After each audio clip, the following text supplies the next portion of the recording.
Alright guys, this is a talk on the envelope tool. Make sure you open up this template so you're seeing what I'm seeing here. You might wonder why it says big hug. I don't know, because we're going to hug it. How's that?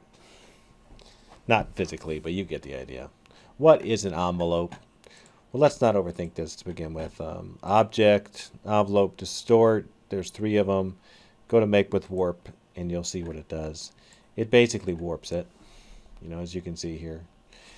How could you do? I'm not going to go all of these, but if you wanted to give it a big hug, you would pick one of these guys.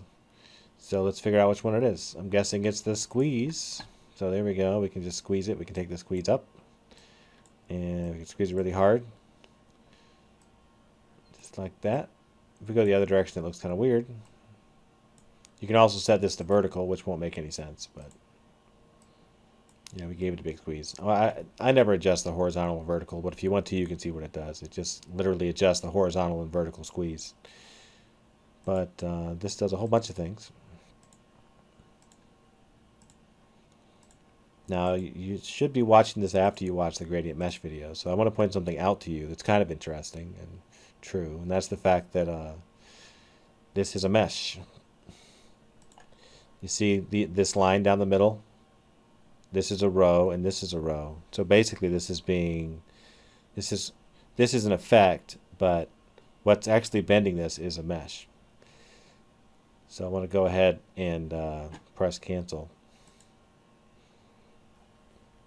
No, I don't want that. Leave me alone. Sorry, I was talking to the dog. Envelope distort, make with mesh. What is that? This actually just gives you a mesh, just like the mesh you were just using, and you can just adjust it. And as you adjust, I'm using the white arrow just like I did in the last tutorial. As I adjust it, I'm seeing all these crazy little changes. You can see, like this looks nuts, but you get the idea. That it can be seriously modified using that same old mesh.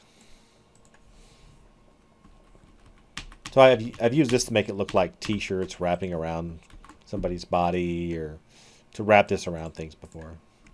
So it's sort of handy. I pressed undo to go back to normal. Then there's this last one that says envelope distort, make with top object. What is that?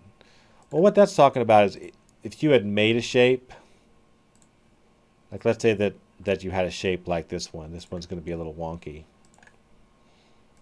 And you selected this and the object that you want to warp with the envelope. By the way, an envelope is really just a warp. You could go to envelope distort, make with top object, and it'll warp to match the shape of this top object. And this top object, again, is just a mesh. It just converts it into a mesh. In fact, as crazy as it sounds, you can actually add mesh lines the same way you did in the last video. Look at that. I just added a couple mesh lines, and I could change the way this guy behaves. Interesting, eh? Alright, so you're getting the basic idea of how this works. Again, we could do tons of tutorials on this and talk about ways that it's useful, but I'm really just trying to show you what a gradient mesh, not a gradient mesh, but what the envelope tool does.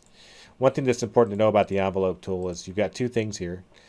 You've got the envelope, which you can edit, and then you've got the contents, which you can edit. These are two different things, and this button lets you go in and out of working with either one. I just use the white arrow to select the mesh. And if I want to go inside, I'll double click and go inside, and I can work with the base shape again just by clicking on it. It's there. If you press Control Y, you can see the same shape. This is just an appearance. So if you wanted this to become permanent, you go to Object and Expand Appearance, and this would become permanent. Again, Object, Expand Appearance, or Expand. How's that? Expanded it. All right, so there you go. It's all expanded. Or you can go to Object and Envelope Distort and Release. I do want you to note that there are some options for it.